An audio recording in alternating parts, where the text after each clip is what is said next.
ang mga kwento ng pag-ibig, kwento ng buhay at kwento ng pag-asa dito sa Barangay Love Stories. Love Stories.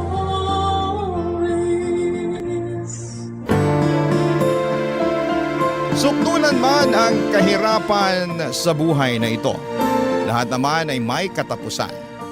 Hindi tayo palaging malungkot at may dalang pag-asa ang kinabukasan.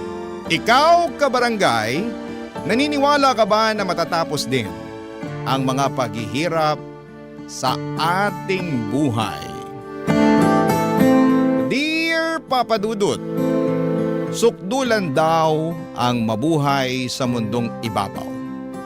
Sukdulan ng hirap, lungkot at ligalig. Lalo na sa mga sawing palad na hindi naman ginusto ang sitwasyong kinasasadlakan nila. Ngunit walang magawa upang makaahon dito. Yan ang eksaktong karanasan na pinagdaanan ko at gusto kong ibahagi sa sulat kong ito sa inyong programa na Barangay Love Stories. Pero bago ang lahat ay gusto ko munang magpakilala sa inyo. Ako nga pala si Gemma, 42 years old at taga Mexico, Pampanga. Meron na akong asawa at may anak na kami. Bukod sa pagiging housewife, ang pakikinig sa mga drama sa radyo ang pinagkakaabalahan ko. Nalilibang kasi ako at nakaka-relate sa mga kwento ng buhay at karanasan ng mga kabarangay natin. Ako man ay may sariling istorya na nais kong ibahagi sa inyo na magsisimula ng 19 anyos pa lamang ako, Papa Dudut.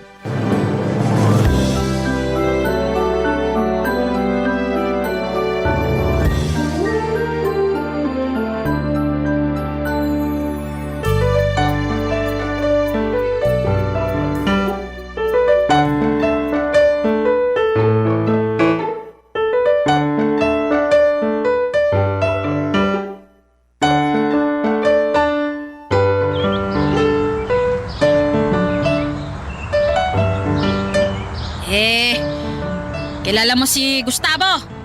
Si Gustavo? Oh, yung pinagkakautangan namin ng tatay mo. Ah, opo, natatandaan ko po siya. May lihim na pagtingin sa'yo si Gustavo, nak. Pero di na pala lihim. Kasi nagsabi na siya sa amin ng tatay mo. Ano po?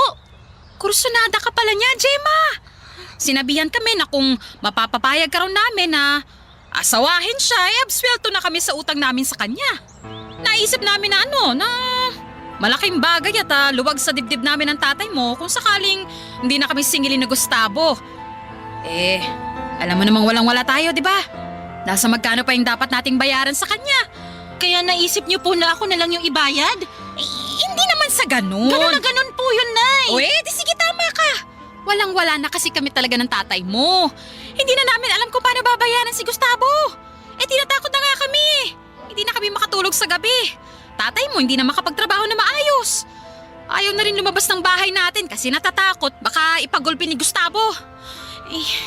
Nak, pasensya na kung ganito ha, na ikaw yung naisipan naming ibayad. Pero nangako naman si Gustavo na tatratuhin kanyang mabuti.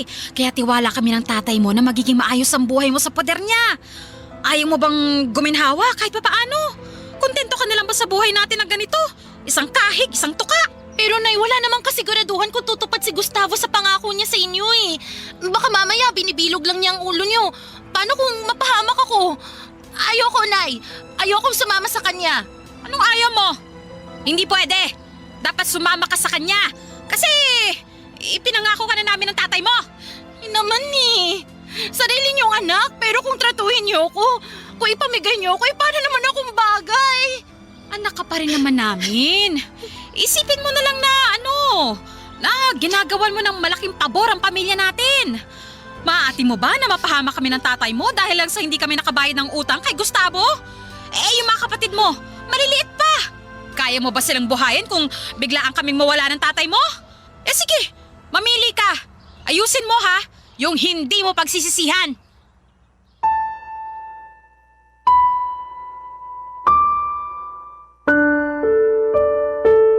Papa Papadudot negosyante at nagpapautang si Gustavo sa lugar namin at may malaking utang sa kanya ang mga magulang ko. Kaya nga noong ipambayad nila ako kay Gustavo ay wala na akong nagawa pa. Naging sunod-sunuran ako noon sa nanay ko at maging kay Gustavo noong kuhanin na niya ako. Bale, dinala niya ako sa kanyang bahay at sinabi sa akin na simula sa araw na yon ay asawa na niya ako. Mabilis na lumipas ang 1 taon at masasabi ko na hindi naging mabuti ang trato sa akin ni Gustavo. Naging malupit siyang asawa sa akin at napakadominante. Siloso, arogante at bayolente siyang tao. Lahat ng iyon ay tiniis ko dahil hindi ko siya kayang iwanan. Pakiramdam ko kasi noon ay wala na akong uuwian sa bahay namin tapos ay baka balikan niya ang mga magulang ko kapag tumakas ako. Ayoko namang mapahamak ang pamilya ko kaya kahit na nagawa nila akong ipagkanulo ay pinoprotektahan ko pa rin sila. At sa abot ng makakaya ko ay tinitiis ko ang sitwasyon na kinasasadlakan ko ng mga panahong yun, Papa Dudut.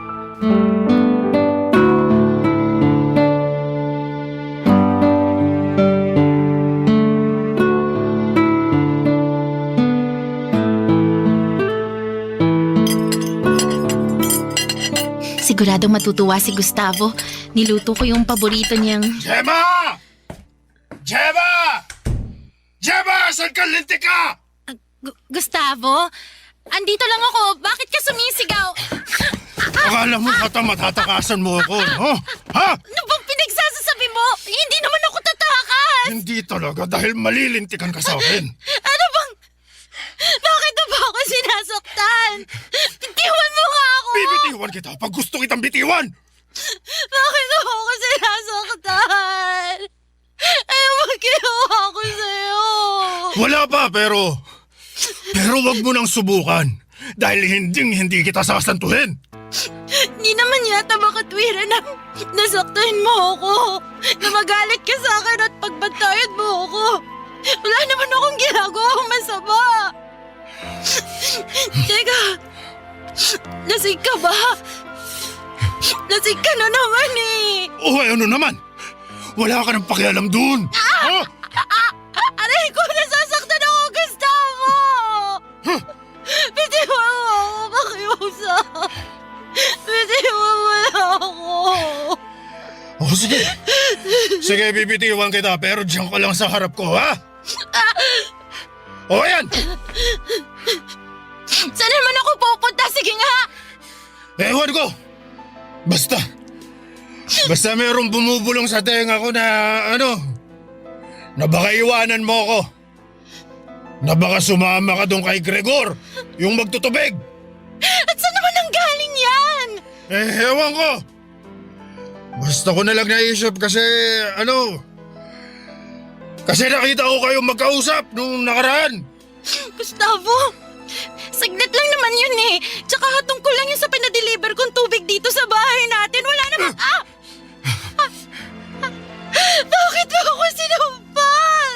Kasi nangangatuwiran ka pa. Nagsasabi lang naman ako ng totoo ha. Wala kaming ginagawang masama ni Gregor. Nag-usap lang kami, sandali lang yun. Pwes wag mo nang kakausapin yung taong yun. Ha? Wala naman kaming ginagawang masama ni Gregor. Huwag mo na siyang ipagtanggol, Gemma! Hindi ko siya pinagtatanggol. Ay, talaga naman. Sumasagot ka pang lintik ka, ha? Ano na naman gagawin mo sa akin, ha? Ano, sasaktan mo na naman ako? Ikaw naman kasi. Kasalanan mo kung bakit ka nasasaktan. Masyado ka kasing malapit sa mga kalalakihan. Hindi lang dun kay Gregor, marami pa sila. Nakikita ko. Akala mo, hindi Gustavo, wala naman akong ginagawang masama. Masyado ka lang talagang malisyoso. Basta intindihin mo kung bakit ako nagkakaganito. Takot lang ako, Gemma. Takot lang ako na baka... Ano? Na baka ano? Na baka iwanan mo ako. Na baka ipagpalit mo ako sa mas bata. Sa kaedad mo. Gustavo, hindi yun mangyayari kahit... Siguraduhin mo lang dahil sa oras na traidorin mo ako, Gemma. Sa oras na iwanan mo ako, may kalalagyan niyang pamilya mo sa akin.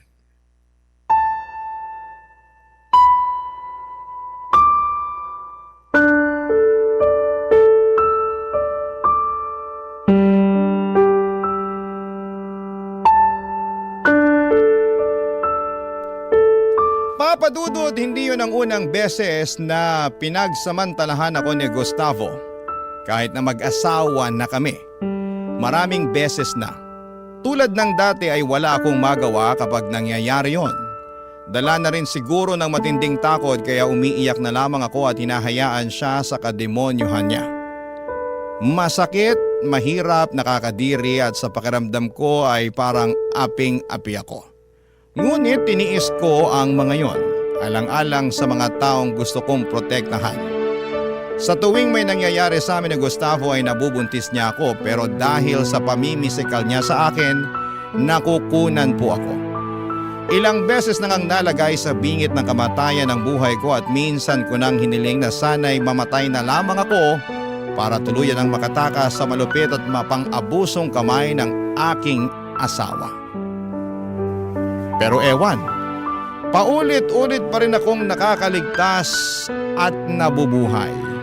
At sa tuwing nangyayari yon, mas tumitindi lamang ang aking pagtitiis. Papa Dudut. Barangay Love Stories. Barangay Love Stories. Papa Dudut, sa loob ng 10 taon ay naging alipin ako ni Gustavo. Kahit na asawa niya ako at mayroong kaming anak ay hindi niya ako itinuring na kapantay niya. Kundi pamimisikal at masasakit na salita ang inaabot ko sa kanya, Papa Dudut. Pero dahil nga sa anak namin ay lalo akong naging mapagtiis. Nagbingi-bingihan na lamang ako sa kung ano ang sinasabi niya sa akin at pinagtuunan ko na lamang ng pansin ang pag-aalaga sa anak namin. Mahal naman ni Gustavo ang anak namin at nakikita at nararamdaman ko yon, pero ako ay hindi. Kaya naman hindi ko rin siya minahal at hanggang sa pagtulog ko ay kinasusuklaman ko siya. Sa kabila ng lahat ay meron pa rin katiting na pag-asa sa puso ko na magbabago po si Gustavo. At bagaman suntok sa buwan ang isipin yon, kumapit ako at naniwala sa bagay na yon. Kaya lang po, Papa Dudut, paulit-ulit pa rin akong binibigo ng kapalaran.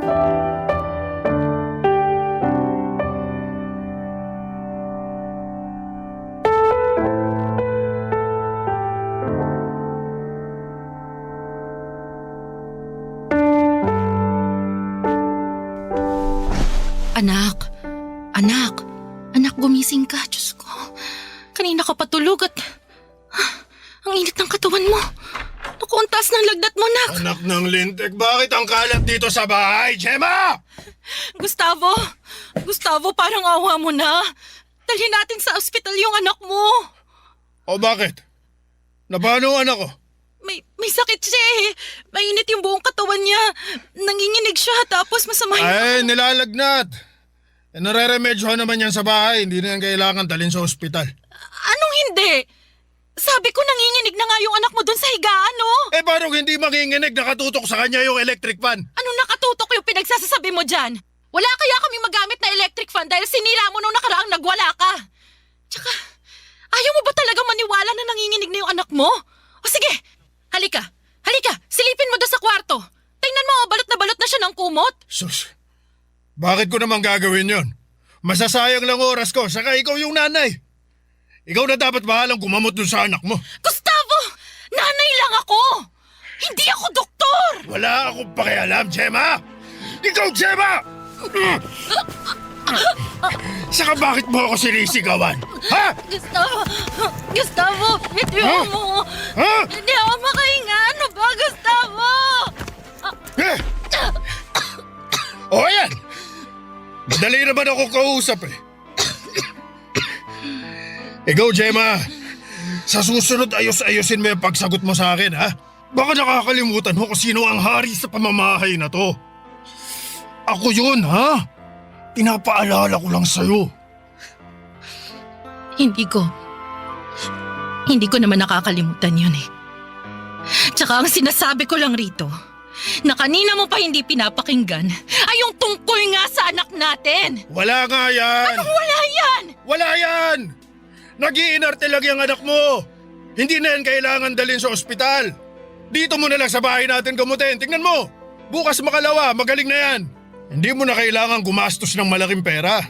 Masyado kayong maaksaya. Akala ninyo pinupulot ko lang talaga ang pera no? Gustavo, ano bang pinagsasasabi mo? Wala akong pakialam, pagod ako. Puyat, inaantok, gutom. Gusto kong kumain. May niluto ka na ba? Ha? Wala na naman Paano ako makakapagluto? Inaalagaan ko nga yung anak nating may sakit. Baka nakakalimutan mo na dapat mo rin akong alagaan. Maging makatarungan ka naman, Gustavo. Huwag mong ibalik sa akin yung pagkukulang mo. Kahit kailan talaga ginigigil mo ako Napakawalang kwenta mong babae. Shh! Buti ba sa labas na lang ako kakain? Aalis ka? Bingi ka ba? Hindi, pero bigyan mo naman ako ng pera. At bakit ko naman gagawin yon? Kasi nga dadalhin ko yung anak nating may sakit sa ospital. Wala kang dadalhin sa ospital. Gastos sila ngayon, nagkakaintindihan ba tayo? Ikaw na ang bahala kung paano mo gagamutin yung anak mo yan. Papadudu, tuluyan ngang lumala ang sakit ng anak namin ni Gustavo at huli na nang madala ko ito sa ospital. Nangutang na lamang ako sa kapitbahay ng pampamasahe dahil hindi talaga ako binigyan ng pera ng asawa ko. Kaso'y namatay din ang anak namin makaraan ang 5 oras. Pulmonya ang sakit niya at hindi na yon naagapan pa. Oo, mahal ni Gustavo ang anak namin ngunit mas mahal niya ang pera niya. Sa katunayan ay nagalit pa siya sa akin dahil napagastos pa siya sa pamburol at pampalibing sa anak namin. Durog na durog ang puso ko ng mga panahong yon na para bang gusto ko na ring sumama sa aking anak sa hukay. Gusto ko nang mamatay. Wala na rin namang rason para mabuhay pa ako sa mundo. Kaya nga noong desidido na akong magpatiwakal ay bigla akong ginulantang ng kapalaran. Imbes na ako ang mamatay, si Gustavo ang sumakabilang buhay nang maaksidente siya sa sinasakyan niyang motor. Malaya na ako noong nawala na si Gustavo. Pero pariwara pa rin ako. Kaya para makapagsimulang muli ay nagpakalayo-layo ako. Dinala ko ng aking kapalaran sa Maynila kung saan ay namasukan ako sa pabrika bilang trabahador. At doon ko nakilala si Javier na aming supervisor. Nagkamabutihan kami at hindi nga nagtagal ay nabuntis niya ako. Nagdesisyon kaming magsama agad at agad niya akong pinakilala sa Mami Lucinda niya, Papa Dudut.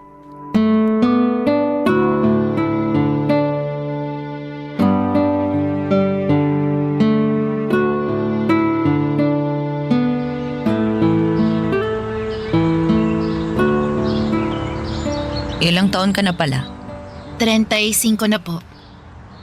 Kung ganun, mas matanda ka pala ng 5 taon sa anak ko. 30 anyos pa lang naman si Javier Javier, anak, anong nakain mo at pumatol ka sa babaeng mas matanda sa'yo?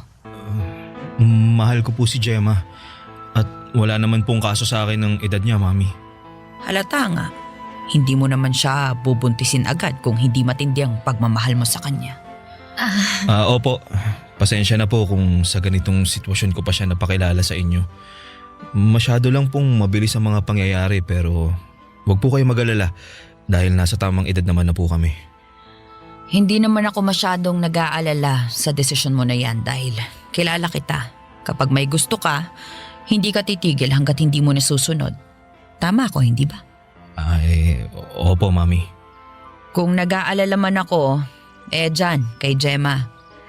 Sa edad niya kasing yan baka hindi na kaya ng katawan niya ang magbuntis. Alam niyo kasi, napapaso ang katawan ng babae sa pagbubuntis, lalo na kapag umiedad na kami. Gemma, unang beses mo lang bang magkakaanak? Hindi po. Ibig mong sabihin, nagkaanak ka na noon? Opo, pero... Diyos ko, mahabaging langit. Javier, ano bang klaseng babae itong napili mo? Mami, huminahon lang po muna kayo. Pakinggan niyo po muna si Gemma para malaman niyo yung totoo. Ano pa bang bang totoo ang dapat kong malaman? Tsaka alam mo ba na may anak na pala siya? Opo, alam ko po. Sinabi na sa akin ni Gemma. At ayos lang sa'yo na may anak siya sa ibang lalaki? Mami, pakinggan niyo muna si Gemma. May sasabihin pa po siya. Ano na namang revelasyon ang sasabihin niya? Santisimang babae ito. Ano po kasi, may anak na po ako sa una kong asawa pero wala na po sila. Sinong wala? Anong wala? Patay na po sila. Yung asawa at anak ko. Diyos ko, mabaging langit. At matagal na rin namang nangyari yun. Single na po si Gemma nang makilala ko siya. Pareho kami, kaya wala naman po akong nakikitang mali sa pagsasama namin. Sandali, Javier, anak naman. Wala pong kaso sa akin kung may naging asawa na siya noon. Nakaraan naman na po yun eh. Ang mahalaga, yung ngayon na kami na ni Gemma ang magkasama. Tingin ko talaga ginayuma ka ng babaeng yan para mapaibig ka sa kanya ng husto. Mami naman. Hindi po totoo yon. Hindi ko po ginayuma si Javier. Totoo man o hindi, wala na rin naman ako magagawa pa ron. Tsaka buntis ka na, andyan na yan. Pangatawanan na lang. Papadudot, istrikta ang unang tingin at impression ko sa nanay ni Javier. Hindi rin ako masyadong komportable sa presensya niya. Ngunit sa abot ng makakaya ko ay pinakisamahan ko siya ng maayos. Siya rin kasi ang nanay ng lalaking iniibig ko at lola ng magiging anak namin ni Javier. At ayoko namang magkaroon ng masamang ugnayan sa kanya. Bagaman masasabi ko pa rin na hindi 100% natanggap ako ng nanay ni Javier, andun kasi yung pag-question niya sa nakaraan ko na para bang doon pa lang ay hinusgahan na niya ako. Pero binaliwala ko lamang ang bagay na yon dahil ang importante sa akin ay ang pamilyang bubuuin namin ni Javier. Papadudot ni sa hinagap. Hindi ko akalain na mabibigyan ako ng pangalawang pagkakataon na muling umibig. Kaya naman masaya ko sa pangalawang pagkakataong ito. Papadudot. Barangay Love Stories. Barangay Love Stories. Papadudot, kinasal kami ni Javier sa Huwes bago isilang ang panganay namin. Tapos ay nagrenta kami ng maliit na apartment pero nahirapan ako noong nanganak na ako, lalo't wala naman akong kamag-anak o magulang sa malapit na pwedeng mag-asikaso sa akin. Kaya nagkasundo kami ni Javier na tumira sa bahay ng nanay niya para mayroong umalalay sa akin, Papadudot. Masasabi ko na noong unay masaya naman at payapa ang pagtira ko sa bahay ng nanay niya. Kitang-kita ko na mahal niya ang apo niya. Pero nagbago ang lahat noong nagdesisyon si Javier na mag-ibang bansa upang mabigyan kami ng maayos na buhay ng anak niya. Simula kasi nang umalis ang aking asawa ay naging impyerno ang 4 na sulok ng bahay nila para sa akin.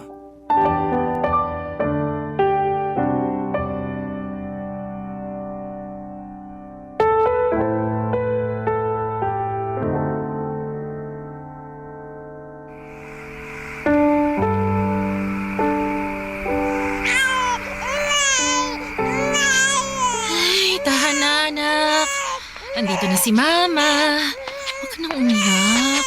Hoy, Gemma, hindi pa ba titigil ka iiyak yung apo ko? Baka kabagi na yan, sige ka. Ito na nga po, May. Pinapatahan ko na. Abay, dapat lang at kanina pa yan umiiyak. Opo, pasensya na po. Aanhin ko yung pasensya mo yung naistorbo ng tulog ko sa kabilang kwarto. Hanggang dun dinig na dinig yung atungal ng anak mo. Para ka namang walang alam. Hindi mo naman unang beses magkaanak pero kung umasta ka, daig mo pa ang baguhan. Pasensya na po kayo ha. Patatahanin ko na po tong anak ko. Anak, tahan na, sige na. Tingin mo ba nakakaintindi yan? Gamit-gamitin mo nga yung utak mo. Tignan mo kung gutom, padedehin mo. O kung puno na ang diaper. Hanapin mo kung may masakit sa kanya o baka naiinitan siya. Baka isa sa mga yon ang dahilan kung bakit iyak ng iyak ang apo ko. Opo, Ma.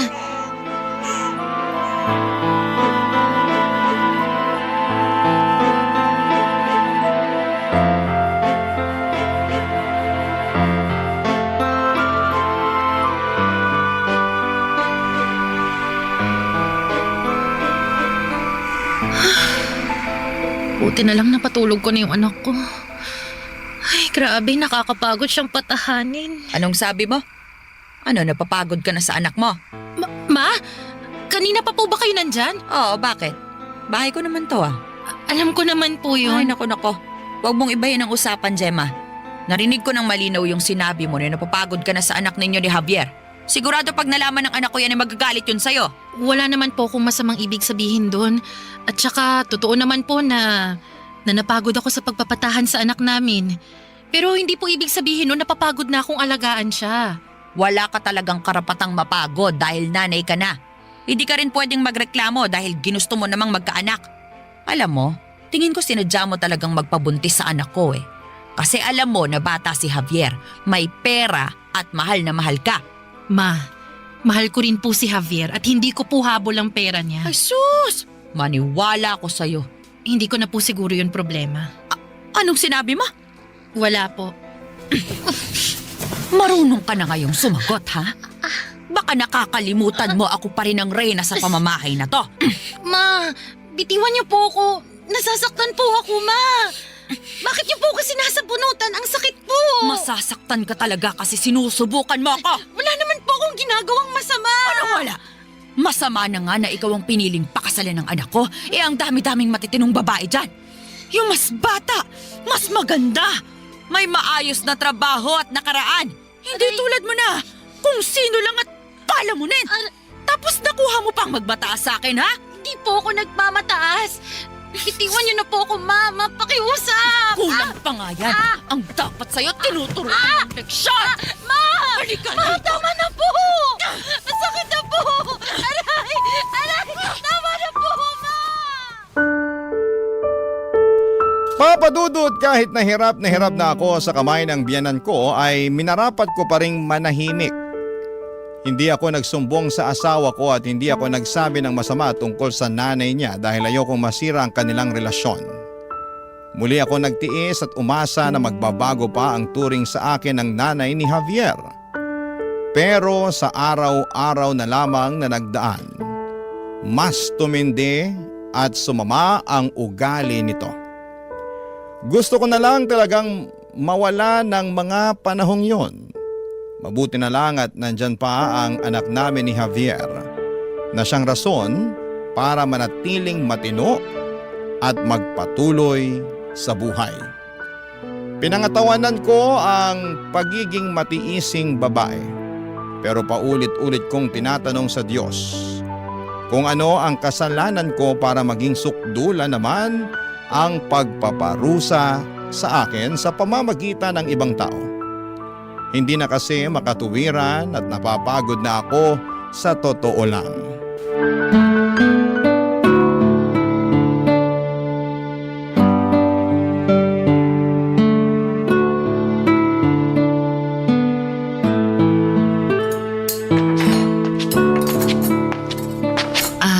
Ma, kain na po kayo.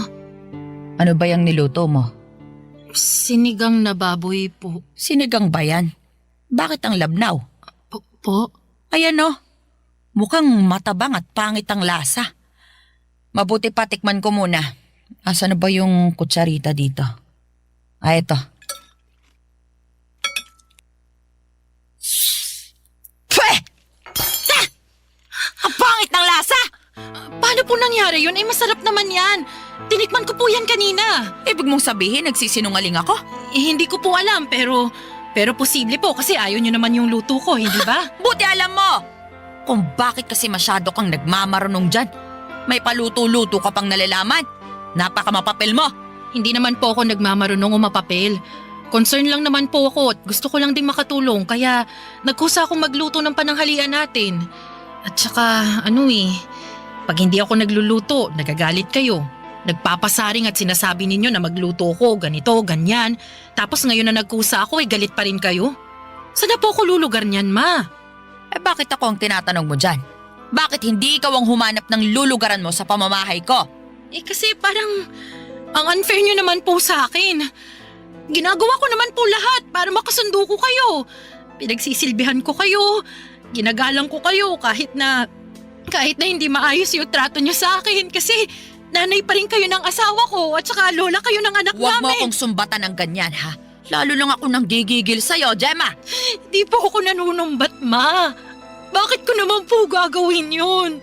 Sinasabi ko lang naman po yung nararamdaman ko eh. Pues wala akong pakialam sa nararamdaman mo. Tsaka nakuha mo pa talagang sabihin na unfair ako sa'yo? Eh di mo man lang ba nahahalata na ayoko talaga sa'yo? Pero wala akong magawa dahil nga kasal na kayo ng anak ko. Eh kung sana, naging matalino lang si Javier sa pagpili ng babaeng mapapangasawa niya. Ano nangyayari rito? Bakit kayo sumisigaw, Mami? Teka, bakit umiiyak si Gemma? Javier, bakit ka nandito? Umuwi po ako. Plano ko sana kayong sorpresahin kaya di na ako nagsabi na uuwi ako pero mukhang ako na-sorpresa sa nadatnan ko eh.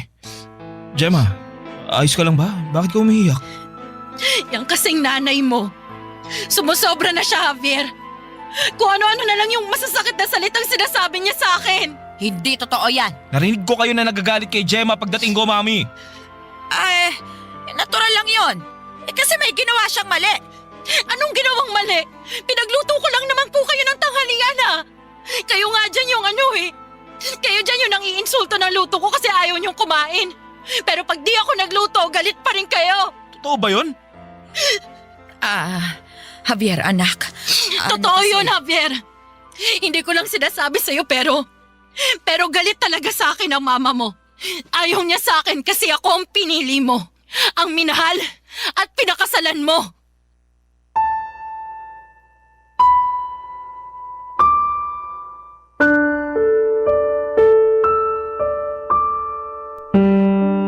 Papadudot dahil sa revelasyon kong yon ay nagalit ng husto si Javier sa mami niya.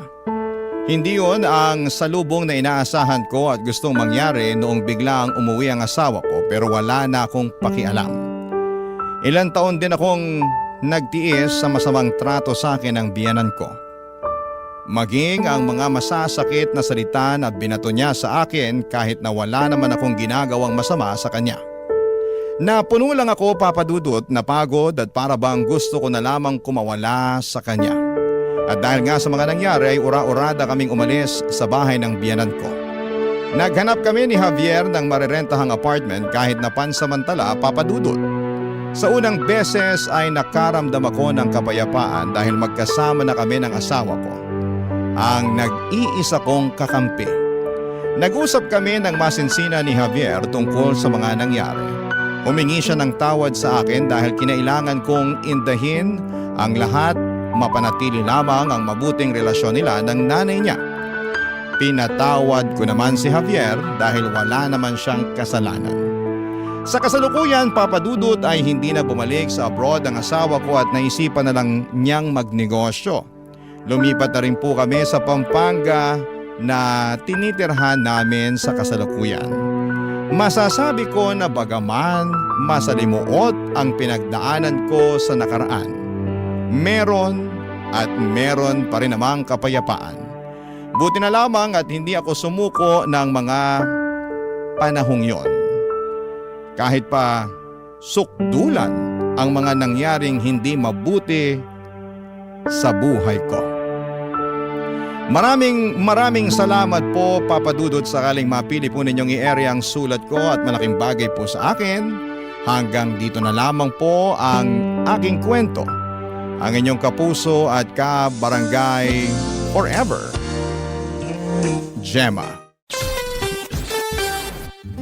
Anong say mo sa Barangay Love Stories na ito? Pagkwentuhan natin sa comment section yan. Ang mga kwento ng pag-ibig, kwento ng buhay at kwento ng pag-asa dito sa Barangay Love Stories. Love Stories. Ang pagpapalaki ng isang anak ay isang malalim at masalimuot na proseso. Ang proseso na ito ay puno ng pagmamahal, sakripisyo at mga hamon. Ikaw, kabarangay, ano ang mga sakripisyo ang handa mong gawin para sa anak mo? Dear Papadudot, Magandang araw po sa inyo. Ako po si Leonora, 40 years old at isa po ako sa mga matinding tagahanga ninyo dito sa Cebu. Palagi ko po kayong pinakikinggan sa radyo at maging sa internet tuwing alas 12 ng hapon.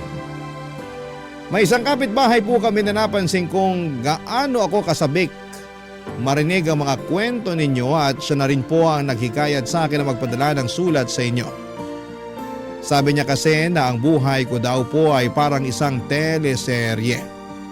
At sayang daw kung hindi ko ibabahagi sa iba yung kwento ng buhay ko. Kaya sana po ay matanggap ninyo itong sulat ko. Isa po akong single mother at nagtatrabaho bilang teacher.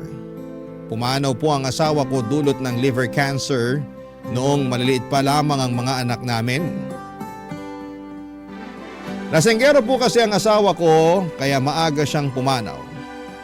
Sobrang hirap po ng mga panahong yon kasi mag-isa ko pong tinataguyod at pinalaki ang anak namin na si Jude. Noong maliit pa si Jude ay palagi akong humihingi ng tulong sa mga kamag-anak ko para bantayan siya. Habang nagtatrabaho ako pero nang lumaki na ang anak ko ay natutunan at nakasanayan ko ng pagsabayin ang pagiging abala sa trabaho at pagiging isang ina at ama. Pero aminin ko po na may mga pagkakataon na talagang nahirapan ako, lalo na noong magkokolehyo na ang anak ko. Dahil maliban sa pagkapilyo ng anak ko, pero kahit mahirap ay gagawin ko pa rin ang lahat para makapagtapos ang anak ko. At ang kinuha ni Jude ay Bachelor of Science in Marine Transportation o yung kurso ng mga seaman.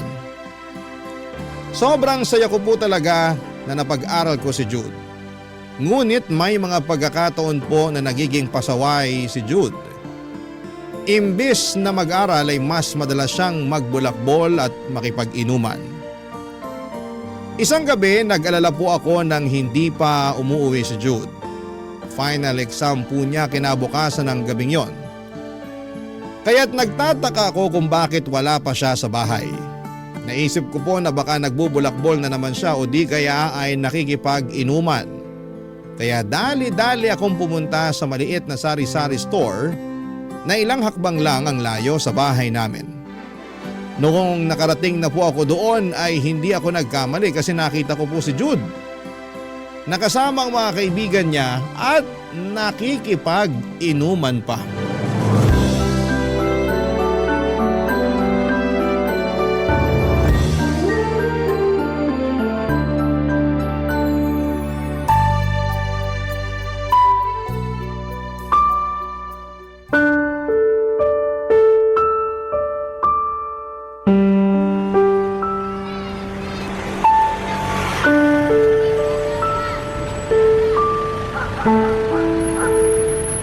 Sabi ko na nga ba't dito lang kita mahanap eh. Ma? Halika nga dito. Aray, ma! Bitawan niyo yung tenga ko! Sakit! Mas malala pa dyan ang aabutin mo kung hindi ka magtitino. Halika na, umuwi na tayo. Nakakahiya po sa mga kasama ko yung ginawa niyo. Sa mga kasama mo nahihiya ka. Pero ako na nanay mo, hindi mo na binigyan ng kahihiyan. Ibang klase ka rin naman bata ka. Imbis na nag-aaral ka kasi may exam ka bukas, nandito ka pa talaga nakikipag-inuman sa mga barumbadong kaibigan mo. Ano po bang problema niyo? Graduating student na ho ako. Ilang linggo na lang at makakapagtapos na ako sa pag-aaral. Ibigay niyo na sa akin to. Babalik na ako dun sa mga kasama ko. Sige, subukan mong bumalik doon. At pinapangako ko sa'yo na wala ka ng bahay na uuwian. Hoy Jude, hindi ako nagpapakapagod sa pagtatrabaho bilang teacher para lang masustentohan yung bisyo mo sa pag-iinom. Wala po akong nilabas na pera sa inuman namin. Libre lahat yun ng kaibigan ko. Kaya sige na naman oh. Payagan niyo na akong bumalik doon. Nagkakasarapan na yung kwentuhan namin doon eh. Para sabihin ko lang sa'yo, hindi porket graduating student ka na, pwede ka na makipag-inuman kung kailan mo gusto. Pero deserve ko naman yun eh. Deserve ko po makipag-inuman sa mga kaibigan ko. Ang dami ko kayong pinagdaanan sa college. At deserve ko mag-celebrate kasi malapit nang magbunga ang lahat ng hirap ko sa pag-aaral. Kaya sige na naman po. Ibigay niyo sa akin to. Akala mo ba talaga kapag nakapagtapos ka na ng pag-aaral, matatapos na ang pagsubok mo sa buhay? Sana nga ganun lang kadali ang lahat pero hindi. Ma, umuwi na lang ho kayo. Sige na. At isa pa, tigilan mo na yung pakikipag-inuman mo sa mga kaibigan mo. Wala magandang idudulot yan sa'yo, Jude. Sinasabi ko sa'yo, yung bisyo na yan, madadala mo yan hanggang sa pagtanda mo. Bakit niyo ho alam yan? Dati din ho ba kayong lasinggera? Aray, Ababastos kang bata ka ha. Wala kang galang sa sarili mong nanay. ma, masakit yun ha. At mas masasaktan ka pa sa akin kung hindi ka pa sasama sa akin pa uwi. Halika na. Ayoko nga po, pabayaan niyo na ako dito. Mauna na kayo. Manang-mana ka talaga sa tatay mo. Pareho kayo matigas ang ulo at mahilig uminom. Alam mo ba na namatay ang tatay mo sa liver cancer? Ano, gusto mo bang matulad sa kanya? Siguro, mas mabuti na yung ganun. At least makikita ko na si tatay sa langit, di ba? Hindi nakakatuwang biro yan, Jude. Relax lang ho kasi kayo. Hindi pa ho ako mamamatay. Kasi kapag nakapagtapos na ako, magiging seaman po ako. At pinapangako ko sa inyo na buwan-buwan ako magpapadala ng pera. Alam ko na yung style mo eh. Idadaan mo na naman sa pambobola ang lahat para lang makuha ang gusto mo. Hindi! Uuwi na tayo, halika na! Ma, nakapag-review na po ako kaninang umaga. Kung yung exam lang inaalala nyo, wag po kayong mag-alala. Kasi sigurado po ako na makakapasa ako. Kaya sige na naman oh. Ibigay nyo na sa akin to. Payagan nyo na ako makipag-inuman sa mga kaibigan ko doon. Sigurado ka ba talaga na nakapag-review ka na? Opo, promise. Tapos na po talaga. Ready na ako para bukas. Pambihira ka talagang bata ka. Hoy, napapansin ko na napapadalas na yung pakikipag-inuman mo sa mga kaibigan mo, ha? Promise, last na po talaga to. Pagkatapos po nito, hindi na po ako iinom. Sigurado na ba yan? Opo, mamatay man, pex man. O siya, sige na. Pero 1 oras lang, ha? 1 oras? Man naman. Gusto nyo ba akong malasing kaagad? 2 oras po, okay na ako dun. 1 at kalahati. Yun lang ang ibibigay ko sa'yo. Thank you po ma, I love you po. Mahal na mahal ko po kayo.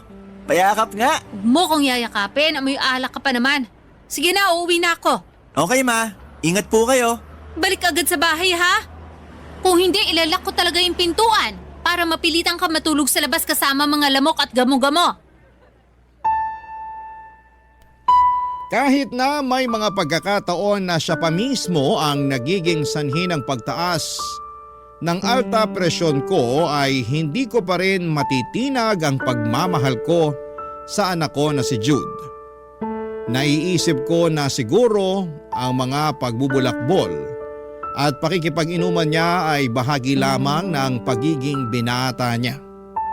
Pero kahit na ganoon ay nandyan pa rin ako upang gabayan siya at tiyakin na hindi siya maliligaw ng landas. At papadudod, sobrang saya ko po noong araw na nakagraduate na si Jude. Iba pala talaga ang saya na nararamdaman mo bilang ina kapag nasaksihan mong natamo ng anak mo ang tagumpay. Habang tinitingnan ko siya, naiisip ko na sana'y kasama pa namin ang tatay ni Jude upang masaksihan din niya ang tagumpay ng anak namin. Ngunit may isa pang hamon na dumating, papadudot. Gusto na talaga ni Jude na maging seaman, ngunit nauurong kami dahil kulang kami sa pera. Hindi ko po kasi nababayaran ang buong halaga ng inutang ko para maipatayo tong bahay namin. Kaya't sinabi ko kay Jude na maghanap muna siya ng ibang trabaho pansamantala at mag-ipon kung gusto niya talagang mag-training para makasamba na siya sa barko. Nakita ko po sa mata ng anak ko ang pagkadismaya, pero sa kabila noon ay naintindihan naman niya ang aming kalagayan at ang hirap na pinagdadaanan ko para lamang mabayaran yung inutang kong pera para sa bahay namin. Nang mga panahong yon ay sinabi ni Jude na susubukan niyang maghanap ng trabaho online. Pero habang lumilipas sa mga araw ay napapansin ko na nalulong na siya sa paglalaro sa online games.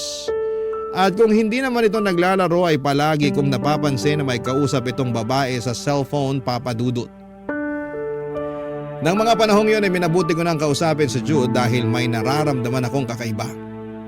Nagsimula akong magduda na yung babaeng palagi niyang kinakausap sa cellphone ay girlfriend na niya siguro.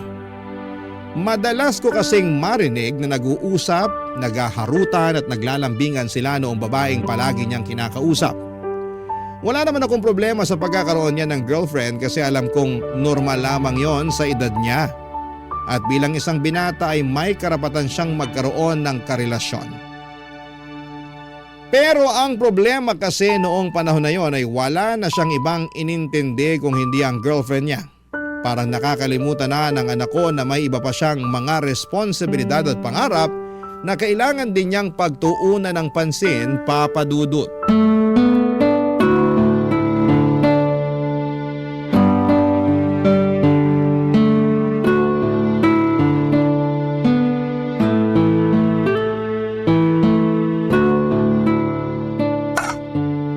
Ayan, luto na yung kanin.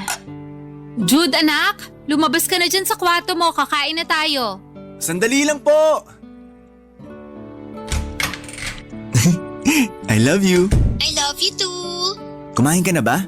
Hindi pa. Ikaw? Eto, kakain pa lang. Anyway, huwag ka mong kapagutom ha. Ay, pa pambihira. Mabuti pa yung ibang tao pinapaalam niyang kumain. Lalamig na tong pagkain. Masamang pinaghihintay yung grasya. Sige babe, kailangan ko nang umalis. Okay, bye. Ingat ka palagi, okay? Ikaw din, love you. Mama naman oh, istorbo talaga kahit kailan. Anong ulam? Umamin ka nga sa akin. May girlfriend ka na ba? Ha? Ako? Nako, wala po. Huwag ka na magkaila. Akala mo ba hindi ko napapansin na palagi ka nang napupuyat dyan sa cellphone mo dahil may vini-video call ka gabi-gabi? So ano na? May bala ka pa ba maghanap ng trabaho? Opo, kaso hindi pa ako binabalikan ng mga in-applyan ko online eh. Imbis kasi nasayangin mo ang oras dyan sa kaka-cellphone mo, maghanap ka kaya ng maa-applyan. Nasasayang lang ang oras mo dyan eh. Hindi po sayang ang oras ko dito kasi girlfriend ko na po si Kay. Sabi ko na nga ba eh. Lokohin mo na ang lahat, wag lang ako na nanay mo. Kasi alam na alam ko kung kailan ka nagsasabi ng totoo at nagsisinungaling. Inaamin ko na po kasi alam ko rin naman na hindi niyo ako titigilan hanggat di niyo ako napapaamin. Saan mo ba nakilala yung girlfriend mo na yan? Sa online games po. Ibig mong sabihin hindi mo ba nakikilala yan sa totoong buhay? Parang gano'n na nga. Pero pinangako ko naman sa kanya na magkikita rin kami. Taga saan ba yung... Ano nga ulit ang pangalan nun? Kay po. Oo, yung Kay na yan. Taga saan ba yan? Taga Manila ho. Manila? Ang layo naman nun, nak. Oo nga po eh. Pero kapag may pera na ako, pupuntahan ko siya doon. Seryoso ka? Luluwas ka dito sa Cebu papuntang Manila para lang makipagkita sa girlfriend mo na yan? Hindi ka pa nga nakakapag-ipon ng pera para sa training mo eh. Yung paghahanap muna ng trabaho ang pagtuunan mo ng pansin. Yung girlfriend na yan, maniwala ka sa akin. Makakapag-antay yan. Opo, ma. Eto lang ang maipapayo ko sa'yo, ha? Makinig ka na mabuti sa akin. Wala naman akong problema kung magkakaroon ka ng girlfriend eh. Ang akin lang naman, sana wag mong pabayaan ang sarili mo. Kakagraduate mo lang at bata ka pa. Ipagpaliban mo na muna yung pagkakaroon ng girlfriend. Mama talaga. Bakit pakiramdam ko parang hinuhusgahan niyo si Kay? Hindi sa ganun yun. Ang sinasabi ko lang, magtrabaho ka at i-enjoy mo muna yung buhay mo bago mo atupagin yung pagkakaroon ng girlfriend. Walang duda, manang-mana ka nga talaga sa tatay mo. Oh, paano naman nasali si tatay sa usapan? Ay nako, alam mo ba yung tatay mo nung araw? Hindi nakapagtapos ng pag-aaral kasi inuna yung pagkakaroon ng girlfriend. Manang-mana ka sa kanya para kayong mauubusan ng babae. Hulaan ko, kayo yung naging girlfriend niya no? Ganun na nga. Kung ganun naman ho pala, wala kayong dapat ikalungkot. Kasi kung hindi kayo niligawan ni tatay nung araw, malamang hindi kayo magkakaroon ng anak na kasing macho at gwapo ko. Puro ka talaga kalokohan. Basta yung mga sinabi ko sa'yo, wag na wag mong kalilimutan ha? Opo ma, makakaasa po kayo na palagi kong tatandaan lahat ng sinabi niyo sa akin. Mabuti naman kung ganun. Halika na, kumain na tayo. Ma, sagutin ko lang to Si Kay kasi tumatawag. Jude, mamaya na yan. Sige na po, saglit lang to. Hello babe? Hi babe, namiss kita. Tumataas na naman ang alta presyon ko sa yung bata ka. Kakain na ako. Bahala ka dyan kung gusto mo magutom. Hindi na nga umiinom ng alak ang anak ko, Papa Dudut. Pero ngayon naman, abalang-abala siya sa girlfriend niyang si Kay. Noong kumain kami ni Jude ay wala na siyang ibang bukang bibig kundi ang girlfriend niya na taga Manila. Ikinuwento niya kung gaano kabait at mapagmahal si Kay sa kanya at habang nakikinig ako, naiisip ko na siguro'y makakabuti si Kay sa anak ko. Magmula kasi nang maging sila ay tumigil na rin si Jude sa pagbubulakbol. Kaya napagtanto ko na siguro'y good influence talaga sa kanya ang girlfriend niya. Nang mga panahong yon ay nagkaroon din po ako ng pagkakataon na maging private tutor kaya't pinagsabay ko ang pagiging teacher at tutor tuwing weekend. Ang layunin ko po noon ay makapag-ipon para sa training ni Jude para makasampa na siya sa barko sa lalong madaling panahon. Sa totoo lang po ay hindi pa sapat ang perang nalilikom ko noong mga panahong yon pero alam ko na kung magsusumikap ako. Darating din ang panahon na makakaya ko ring makumpleto ang halaga na kailangan para makapag-training si Jude. At habang nagsusumikap akong mag-ipon ay hinikayat ko naman si Jude na sana'y maghanap na siya ng trabaho. Alam ko po na mas mapapabilis ang pangarap niyang maging isang seaman kung siya mismo ay makakahanap ng pagkakakitaan. Naintindihan ko naman kahit papaano kung bakit hindi pa nakakahanap ng trabaho si Jude. Sa panahon ngayon ay sobrang hirap talagang makahanap ng trabaho. Kahit na college graduate ka pa pero sa mga oras na yon pakiramdam ko na isa sa mga dahilan kung bakit hindi pa siya nakakahanap ng trabaho ay dahil masyado siyang abala sa pakikipag-usap sa girlfriend niya sa cellphone. Parati ko siyang pinapaalalahanan na walang mangyayari sa buhay niya kung puro girlfriend na lamang ang aatupagin niya. At kung tutuusin, unti-unti na ring nagiging sanhi ng pag-aaway namin ng girlfriend niya na si Kay. At ang mas nakakainis pa, mabuti pa yung girlfriend niya. Natatanong niya pa kung kumain na ba ito, samantalang yung anak ko ay nagpapalipas ng gutom. Talaga namang ibang epekto ng pag-ibig. Unti-unti kang nagiging bulag at tanga nang hindi mo namamalayan. At alam ko po ang pakiramdam na yan kasi naging tanga na rin sa pag-ibig ako noong nabubuhay pa ang asawa ko. Kahit lasenggero ang tatay ni Jude ay hindi ko siya nagawang hiwalayan. Kasi ang nasa isip ko noon, Papa Dudut, ay mahal na mahal ko siya. Barangay Love Stories. Barangay Love Stories. Maliban sa girlfriend ng anak ko na si Kay, ang isa sa mga naging sanhi ng mga hindi pagkakaintindihan namin ay yung hindi pa siya nakakahanap ng trabaho din. Sa mga panahong yon ay mas naging malinaw na sa akin na si Jude talaga ang may problema. Kasi habang tumatagal ay mas lalo lamang siyang naging abala sa girlfriend niya. Isang araw ay sobrang nainis na po ako sa anak ko at nauwi na sa matinding away ang pag-uusap namin kasi ipinamukha ko na talaga sa kanya na nagsusumikap akong mag-ipon para makapag-training siya bilang isang seaman. Pero siya ay wala siyang ginagawa para matulungan ang sarili niya at tuparin ang mga pangarap niyang makasampa sa barko. Ang hirap naman kasing tulungan ng isang tao na hindi kayang tulungan ang kanyang sarili. At ang sa akin lamang po, Papa Dudut, mas mapapadali at mas mapapabilis ang pangarap niyang makapag-training kung tutulungan niya akong mag-ipon kasi para din naman sa kanyang lahat ng ito. Lumipas sa mga linggo at hindi kami nagkibuan ni Jude. Lumabas lamang siya sa kwarto para kumain pagkatapos noon ay nagkukulong na siya sa kwarto niya. Sobra po akong nanlumo para sa anak ko kasi hindi ko siya pinagtapos ng kolehiyo para lamang maging tambay sa bahay. At isang gabi ay nagulat na lamang po ako na walang sumagot noong tinawag ko si Jude para kumain. Noong binuksan ko ang kwarto niya ay nagulat po ako nang makita kong wala na siya. At pati ang lahat ng gamit niya ay nawawala na rin. At ang pinakamalala pa sa lahat ay nung binuksan ko ang tukador ay napansin ko rin na nawawala na yung perang inipon ko para sa training niya. Papa Dudut. Sobrang sakit po ng loob ko noong mga panahong yon. Para po kong hihimatayin sa galit at nerbiyos dahil sa ginawang paglalayas at pagnanakaw ng sarili kong anak sa akin. Kaya't noong araw na yon ay minabuti ko pong tawagan si Jude upang marinig ko mula sa kanya mismo ang buong katotohanan.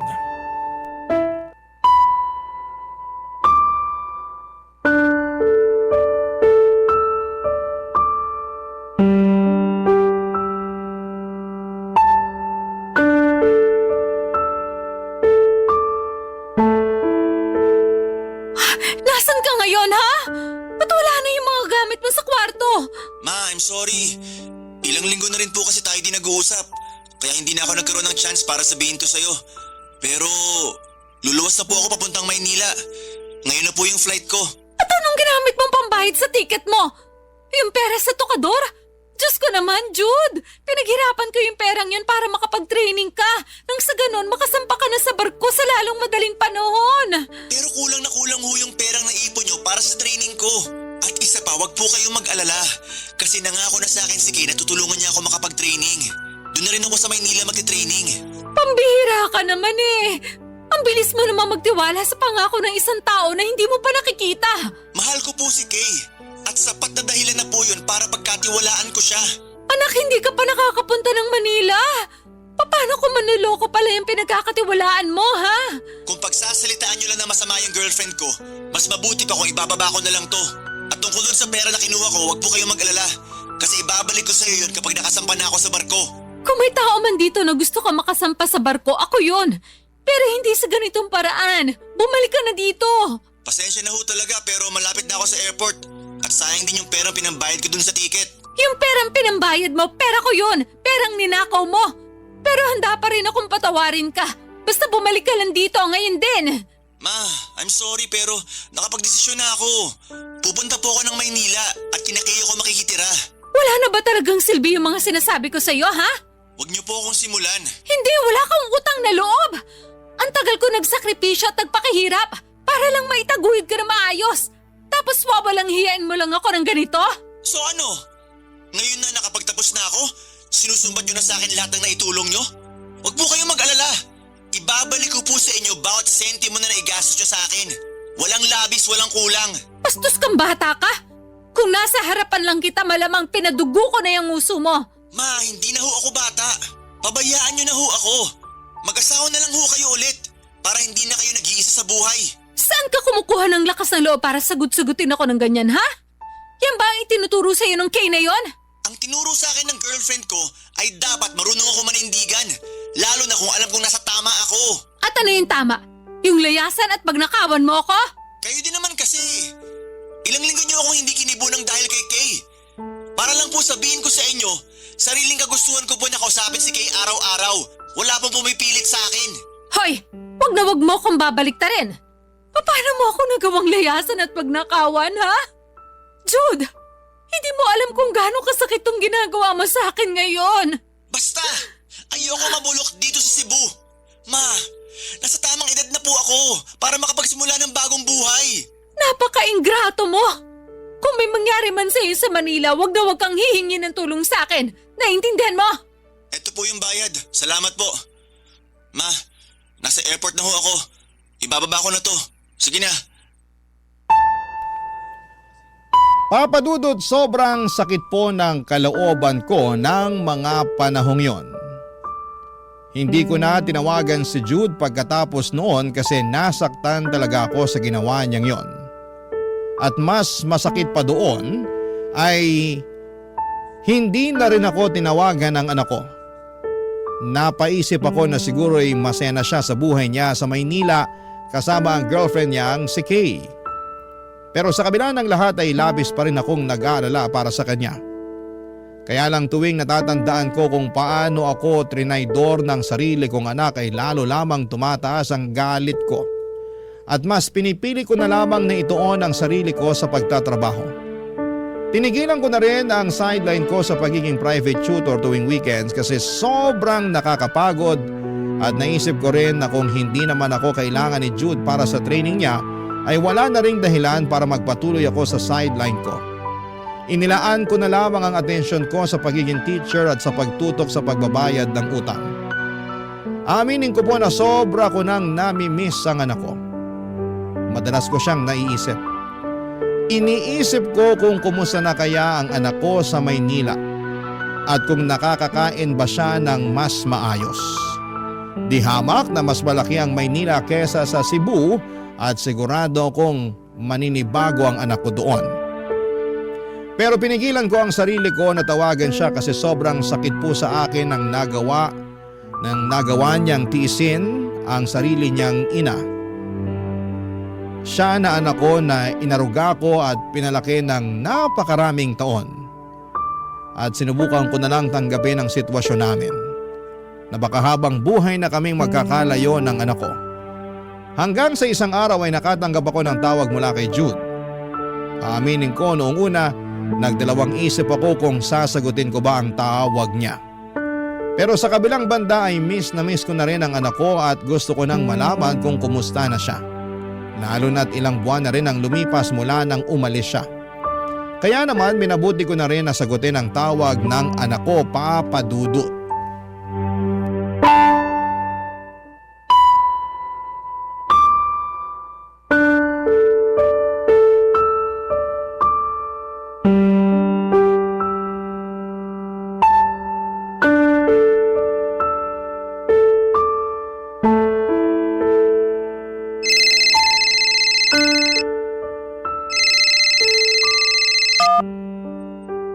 Hello? Ma, kamusta na po kayo? Miss na miss ko na po kayo. Aba, mabuti naman pala at naaalala mo pa ako. Mama naman, sa tingin niyo ho ba matitiis ko kayo? Mahal na mahal kaya kita. Magpapatawa ka ba? Wala akong naramdaman na pagmamahal nung sinugot-sugot mo ko. At ang mas malala pa niyan, ngayon ka lang nagparamdam sa akin. Sorry na po talaga. Kakapalan ko na po yung mukha ko. Kailangan ko po ng tulong niyo. O bakit? Napaano ka? Ma, ayoko na po dito. Gusto ko na pong umuwi dyan. Naaalala mo pa ba yung sinabi mo sa akin dati? Yung ayaw mong mabulok dito sa Cebu? Opo, alam ko. Pero kasi, minamaltrato ako ni Kay dito sa bahay niya. Ha? Paano minamaltrato? Hindi niya tinupad yung pangako niya sa akin ha. Tutulungan niya ako makapag-training para makasampa ako sa barko. Tapos, ginagawa niya lang akong alipin dito sa bahay nila. Ako nag-aasikaso sa lahat ng gawaing bahay. Ipit na po ako. Wala akong ibang kakilala dito sa Maynila. At hindi ko alam kung paano ako makakatakas o makakaalis dito. Seryoso ka ba sa mga sinasabi mo? Eh, yung ipon ko na nakuha mo. Yun na muna ang gamitin mo para makabalik ka dito. Hiniram po ni Kay yung natitirang pera ko. At hindi niya pa ako nababayaran. Hoy Jude, umamin ka nga sa akin. Prank ba to, ha? Alam kong gawain niyo yan ng mga kabataan ngayon. Malilintikan ka na talaga sa akin, sinasabi ko sa'yo. Ma, sandali lang. Babalikan kita. Hoy, sino yung kausap mo ha? Sabihin mo nga sa akin, may babae ka ba? Ano? Saan na naman ang galing yan? Paano naman ako mabababae? Wala naman akong kakilala dito sa Maynila maliban sa'yo. So sino yung kausap mo sa cellphone ha? At bakit mukhang balisa ka dyan? Nanay ko yung kausap ko. Pero wala na, binaba ko na. Sandali lang, saan ang kagaling yun? May naaamoy akong sunog. Hala, nakalimutan ko yung sinahing. Mahal, I'm sorry. Sorry talaga. Sandali, papatayin ko lang yung stove. Alam mo, ikaw, napaka-bobo mo talaga. Naturingan ka pa namang college graduate pero tatanga-tanga ka. Sayang yung tuition fee na pinambayad ng nanay mo para lang mapag-aral ka. Sumusobra ka na ha? Alam mo, matagal lang kita pinagtitiisan. At tinanggap pa rin kita kahit hindi mo tinubad yung pangako mo sa akin na tutulungan mo ako makapag-training para makasampa ako ng barko. Training? Hindi ka nga marunong magsaing eh. Ngayon lang naman ako nagkamali ah. Kung tutuusin, araw-araw ko nililinis tong bahay mo. At ako rin gumagawa sa lahat ng gawaing bahay dito. So ano, nagre-reklamo ka? Eh di lumayas ka, walang pumipigil sa'yo. Paano ko lalayas? Ni hindi mo pa nga ako binabayaran sa perang hiniram mo sa akin. At isa pa, wala na akong matatakbuhan. Kasi wala akong ibang kakilala dito sa Maynila. Hoy, bakit naman kita babayaran? Ako ang bumibili ng groceries at nagbabayad sa lahat ng gastusin dito. Ni wala kang ang ambag eh.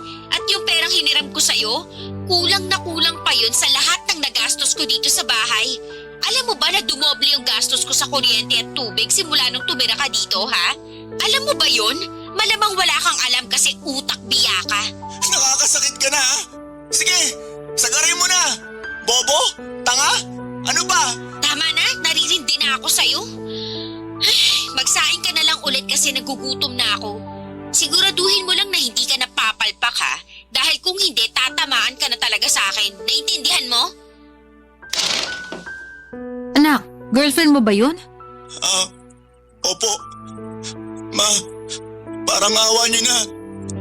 Padalhan niyo na ako ng pera para makalis na ako dito at makabalik na ako dyan sa atin sa Cebu.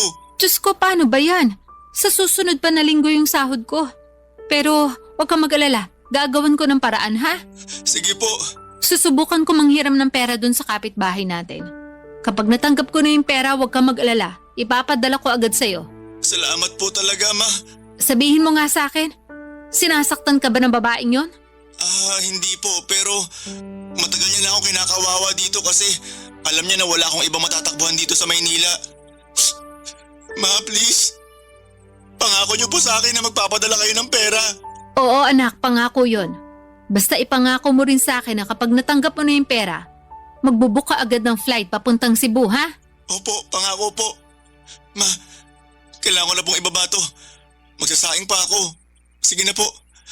Mahal na mahal ko po kayo. Anak, mag-iingat ka dyan. Ang akala ko po ay wala nang masasakit pa kesa sa ginawang pagsagot-sagot sa akin ni Jude noong nilayasan niya ako. Pero hindi po pala. Mas masakit yung marinig mong minamaltrato at kinakawawa ang anak mo at wala kang magawa para protektahan siya. Bilang isang nanay ay ramdam ko ang takot at kaba ng anak ko. Lalo na't nasa isang syudad siya kung saan ay wala siyang kakilala at naninibago siya sa kanyang paligid at ang tanging tao na pinagkakatiwalaan niya ay nagawa pa siyang insultuhin at abusuhin. Kaya't hindi ko na po pinatagal ang sitwasyon. Agad akong lumapit sa kapitbahay namin para makahiram ng pera at sa awa ng Diyos, pinahiram ako ng pera ng kapitbahay namin. Ang totoo po niyan, Papa Dudut, ay medyo mahal ang tiket noong panahong yon kasi biglaan. Alam niyo naman po kapag biglaan ang pagbubuk ng tiket sa eroplano ay mas mahal ang presyo. Pero sa mga oras na yon, ang pinakamahalaga sa akin ay matulungan si Jude na makauwi at tuluyan nang makaalis sa kalunos-lunos na sitwasyon niya sa girlfriend niya. Noong pinadala ko na ang pera kay Jude ay sobrang tuwa niya at dali-dali niyang binook ang tiket. Noong gabing natutulog si Kay, palihim siyang umalis at dumiretso na siya sa airport. Pagkatapos ng ilang oras ay nakauwi na rin ang anak ko at muli kaming nagkita. Umiyak si Jude sa harapan ko at paulit-ulit na humihingi ng tawad. Bilang nanay ay hindi ko na rin natiis ang anak ko at pinatawad ko na siya. Sobrang nagpapasalamat siya sa akin dahil kung hindi raw ako tumulong, baka nandun pa rin siya sa bahay ng girlfriend niya at minamaliit at ginagawang kasambahay. Sobra akong natuwa noong mga panahong yon. Kasi hindi ko inisip na darating ang pagkakataon na ang anak ko mismo ang hihingi ng tawad pagkatapos niya akong layasan. At dahil tinigil ko na ang sideline ko bilang private tutor ay sinabi ko kay Jude na kung gusto niyang makapag-training para maging seaman ay kailangan niya na talagang maghanap ng trabaho para may pangtusto siya. Nang mga panahong yon ay mukhang sumang-ayon naman siya sa mga payo ko, Papa Dudut.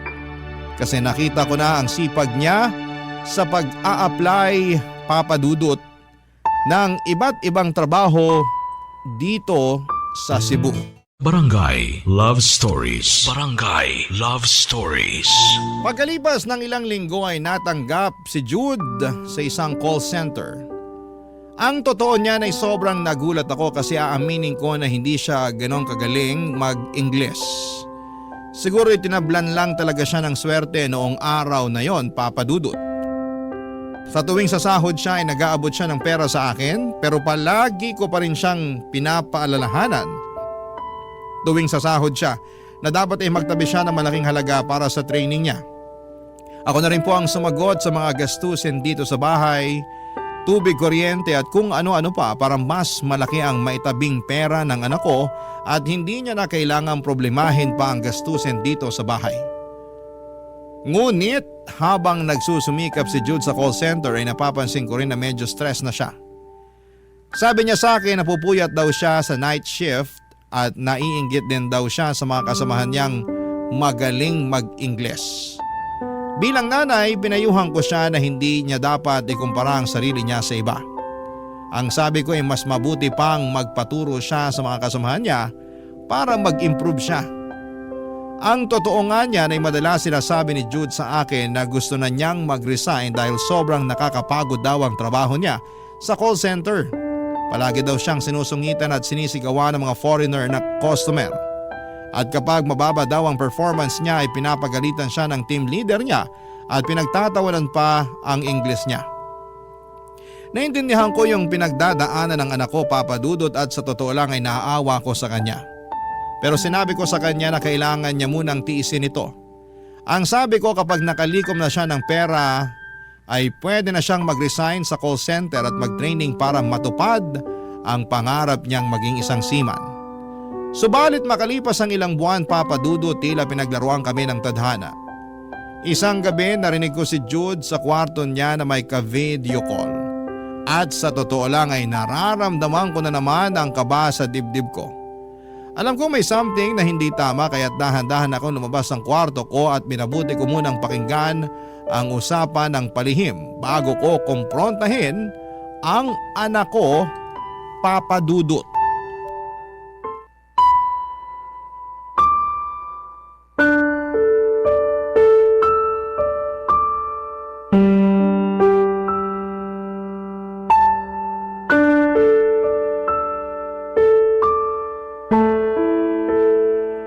Miss na kita, babe. Ako din. Nga pala, yung perang hiniram ko sa'yo noon, naipadala ko na pala sa account mo, ha? Dinagdagan ko na rin ng sobra kasi alam kong matagal ko nang hindi nabayaran yun. Thank you talaga ah. Malaking tulong yun kasi sa susunod pa ako na kinsena sa sahod ulit. Ano ka ba? Wala yun. Nga pala, sorry talaga sa nagawa ko sa'yo noon, ha? Stress na stress lang kasi ako sa trabaho ko noon bilang virtual assistant. Yung client ko kasi ang daming pinapagawa sa akin. Kaya ikaw tuloy yung napagbuntungan ko. Sorry. Okay na yun. Ang totoo nga niya, naiintindihan kita. Kasi stress na din ako sa trabaho ko ngayon. Yung mga customer ko sa call center palagi nagmumura tapos karamihan sa kanila ang susungit. Mismo, naiintindihan kita sobra. Ganyan na ganyan yung nararamdaman ko sa kliyente ko. Nga pala, nasabi mo na ba sa mama mo yung tungkol dun sa napagkasunduan natin? Hindi pa nga eh. Naghahanap pa ako ng tamang tiyempo para sabihin sa kanya. Siguro bukas ko na lang sasabihin. Oo, tama yan. Mas mabuti kung mas maaga mong sasabihin sa kanya. Kaya nga eh. Nga pala, nasan yung mama mo? Naririnig niya ba tayo? Nako, huwag ka mag-alala. Sigurado akong tulog na yun. Mag-headset ka kasi sa susunod para walang nakakarinig sa atin. Jude, Ay, sige na. Tatawagan na lang ulit kita mamaya. Bye. Naman! Akala ko po ba tulog na kayo? Pamilyar sa akin ang boses ng babaeng yon. Si Kay ba yon? Opo. Bakit mo pa ba siya kinakausap? Nakalimutan mo na ba lahat ng ginawa ng babaeng yun sa'yo? Humingi na siya ng tawad sa akin. At isa pa, binayaran na niya yung utang niya sa akin. Kakarating lang nung pinadala niyang pera. Eto po, tingnan niyo. Dinagdagan niya pa ng additional na 4,000. Wala akong pakialam. Huwag mong sabihin sa akin na pinapatawad mo na yung babaeng yun. Jude, sinasabi ko sa'yo. Putulin mo na yung ugnayan mo sa kanya. Ma, ang totoo niyan, nagkabalikan na ho kami. Ano? Ay, bata ka. Ay, bala ka bang patayin ako sa galit? Araw-araw po siya nagchat-chat at nagte-text sa akin. Ramdam na ramdam ko po yung sensibilidad niya sa paghingi ng tawad sa akin. Nasisiraan ka na ba talaga ng bait? Nakalimutan mo na ba kung paano kanya insultuhin at maliitin nung nakatira ka pa sa kanya sa Manila? Tapos na po yun. At lahat ng tao may chance namang magbago, di ho ba? Diretsuhin mo na nga ako. Mukhang may gusto kang tumbukin eh. Sapat na po yung perang nalikom ko galing sa call center. Nag-submit na rin ako ng immediate resignation sa team leader ko. Babalik na po ako ng Maynila para makapag-training na ako para makasampa na ako sa barko sa lalong madaling panahon. Hoy Jude, wag mo akong pinaglololo ko. Alam kong babalikan mo lang yung Kay na yon. Kailan ka pa talaga matatauhan, ha? Kapag lasog-lasog na yung katawan mo sa pambubugbog ng babaeng yon? Hindi naman po ganun si Kay. Opo, aaminin ko. Ilang beses niya ako pinagsalitaan ng masama. Pero ni minsan hindi niya ako pinagbuhatan ng kamay. So ano? Aantayin mo pa ba na pagbuhatan kanya ng kamay? Jude naman, gamitin mo naman yung utak mo. Ang mga taong katulad ni Kay, dapat hinihiwalayan at iniiwasan. Eh bakit si tatay noon hindi niyo hiniwalayan? Di ba ang sabi niyo sa akin, lasinggero si tatay nung nabubuhay pa siya? Kung ganon, bakit mo siya pinagtiisan? Iba yung sitwasyon namin ng tatay mo. Kahit lasinggero yon, ni minsan hindi niya ako pinagsalitaan ng masama. Imposible! Sigurado ako may nagagawa na di kaaya-aya si tatay sa inyo tuwing nalalasing siya. Ayaw nyo lang talagang aminin. Wala kang alam sa mga nangyari sa amin ng tatay mo. Mismo, ma. Wala akong alam kaya malay ko ba kung nagsisinungaling lang kayo. Sawang-sawa na ako dyan sa tabas ng dila mo. Gusto mong bumalik ng Manila? Sige, sandali lang.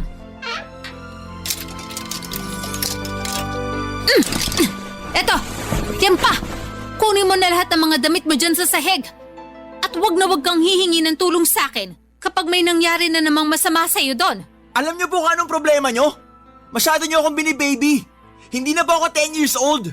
Hayaan niyo naman ako magkamali at matuto. Ang kapal na mukha mo. Parang kailan lang nagmamakaawa ka na patawarin kita.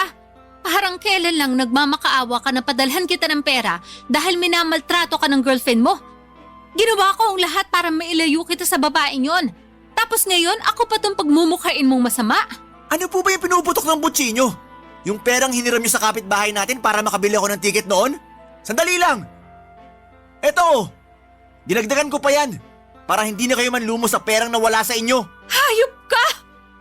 Napakasalbahe mong bata! Alam mo Diyos na wala na akong ibang hinangad kundi ang mapabuti ang lagay mo.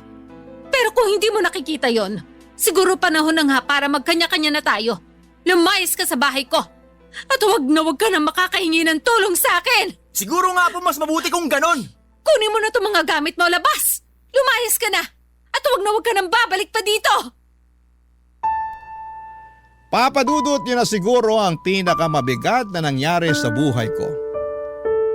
Yung kabila ng lahat ng sakripisyo at hirap na inalay ko para kay Jude ay pinaramdam pa niya sa akin na parang wala akong halaga. Noong mga panahong yon, ang nasa isip ko ay siguro nga ay panahon na para matuto siyang magkamali at siguro ay panahon na rin para tumayo siya sa kanyang sariling mga paa nang walang kahit na anumang tulong na galing sa akin. Hindi ko na siya kayang pigilan pa sa lahat ng gusto niyang gawin. Dahil sa totoo lang, ang katigasan ng ulo niya ay malinaw na namanan niya mula sa tatay niya. Kaya naisip ko na mas mabuti na sigurong hayaan ko siya na magkamali. Pero hindi ibig sabihin na wala na akong pagmamahal sa kanya.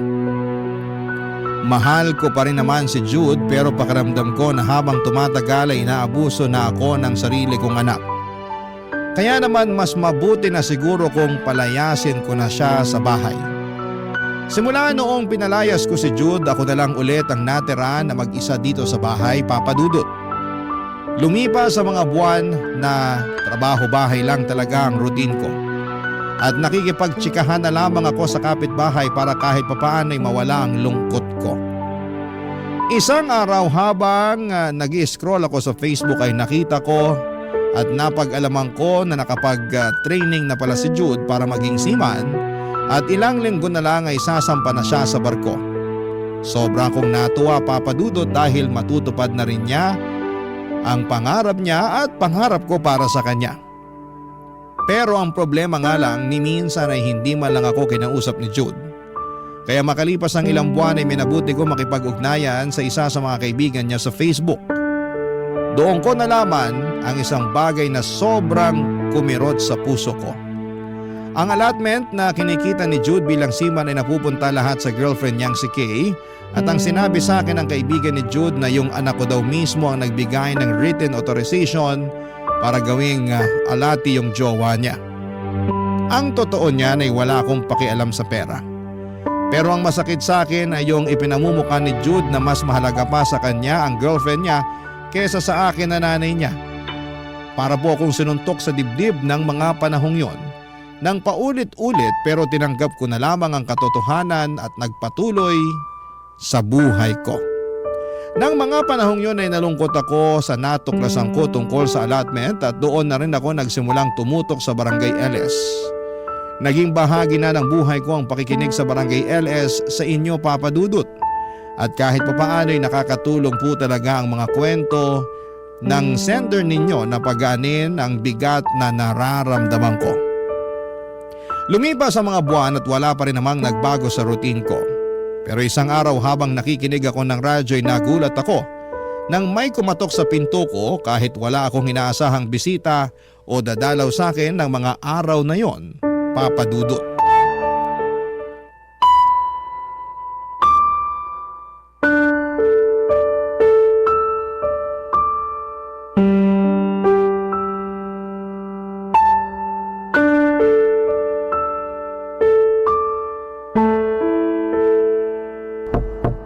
Ay, sino ba yan? Wala naman akong inaasahang bisita. Sandali lang, nandyan na. Ma, Anong ginagawa mo dito? tapos na po yung kontrata ko sa barko. At iniwan ko na rin po si Kay. Magkakasama na ulit tayo. Miss na miss ko na po kayo. Pwede po ba kitang yakapin? Hindi. Huwag mo akong hahawakan. Nawala ka ng 1 taon, Jude. At sa loob ng 1 taon na yon, hindi ka man lang nagparamdam sa akin. At ang pinakamasaklap pa doon, napag-alaman ko pa sa kaibigan mo sa Facebook na sa girlfriend mo na pupunta ang lahat ng allotment mo. Ang totoo niyan, wala naman akong pakialam sa allotment mo eh. Kasi pera mo naman yon, pinaghirapan mo yon. Yung sa akin lang, ang sakit-sakit. Kasi pinaparamdam mo sa akin na mas may halaga pa yung girlfriend mo kesa sa akin na nanay mo. I'm sorry. Please. Patawarin niyo na po ako. Alam mo ba na araw-araw kong ipinagdadasal na sana ligtas ka? Masaya ako para sa iyo nung nakita ko sa Facebook na nakasampa ka na sa barko sa wakas. Pero ni minsan, hindi nawala yung pag-aalala ko sa iyo. Pero hindi mo naman malalaman yun kasi wala ka namang pakialam sa akin. Pero nandito na po ako. Hindi ko na po kayo iiwan. Ngayon sabihin mo sa akin, bakit ka pa bumalik dito, ha? Hindi ba't sinabi mo noon sa akin na ayaw mong pinakikialaman kita? Kung ikaw nakalimutan mo na ang lahat ng mga sinabi mo sa akin noon, pues ako naaalala ko pa. At hanggang ngayon, damang-dama ko pa rin ang sakit na pinaranas mo sa akin noon. Ma, niloko ako ni Kay. Nangako siya sa akin na yung perang pinapadala ko sa kanya, ipapatayo niya ng negosyo. Pero, napag-alaman ko lang na pinagpalit niya na ako sa iba. At talagang yung babae na yun ang una mong pinuntahan nung natapos ang kontrata mo. Ibang klase ka rin naman talaga, ano? Ilang beses kitang binalaan tungkol sa babaeng yun, Jude. Yung panloloko sa akin ni Kay, matatanggap ko ba yun? Pero ang hindi ko po matatanggap ay yung tuluyan na mawasak ang relasyon ko sa inyo. O bakit? Sino bang sumira? Hindi ba't ikaw? Umalis ka na, Jude. Hindi ba sabi mo sa akin noon kaya mo ng sarili mo? Pues ngayon mo patunayan. Kung sa tingin mo magiging taga-salomo ko habang buhay, nagkakamali ka. Alam mo na lagi akong handa na tulungan ka. At yun ang patuloy mo na inaabuso. Pero hindi na ngayon. Oras na para magpakalalaki ka. Huwag niyo naman po ako ipagtabuyan, Ma. Nakikiusap ako. Tanggapin niyo po ako ulit. Kung hindi ka pa niloko ng girlfriend mo na yon, malamang hindi ka nakikiusap sa akin ngayon na patawarin kita. Layas! Ma!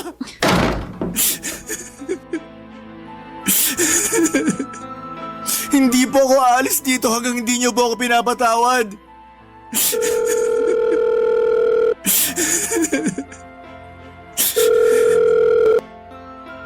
Oh, anong kailangan mo? Kay, parang awa mo na.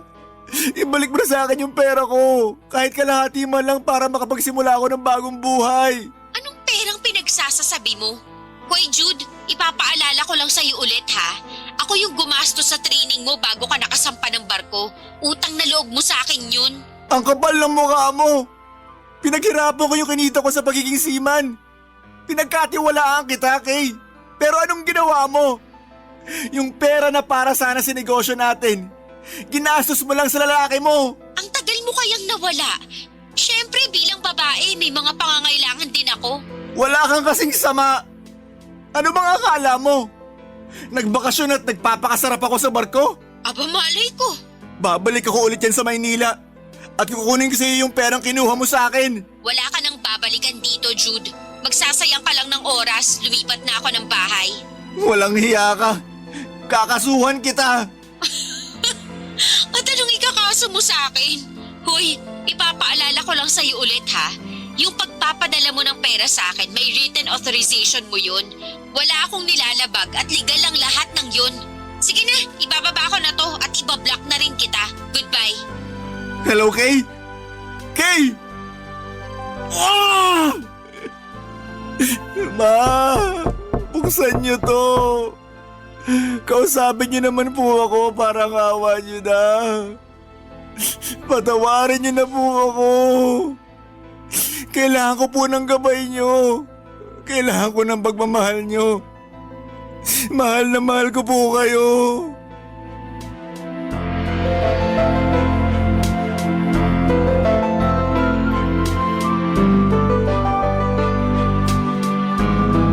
Masakit para sa isang nanay na ipagtabuyan ang anak niya ng ganon.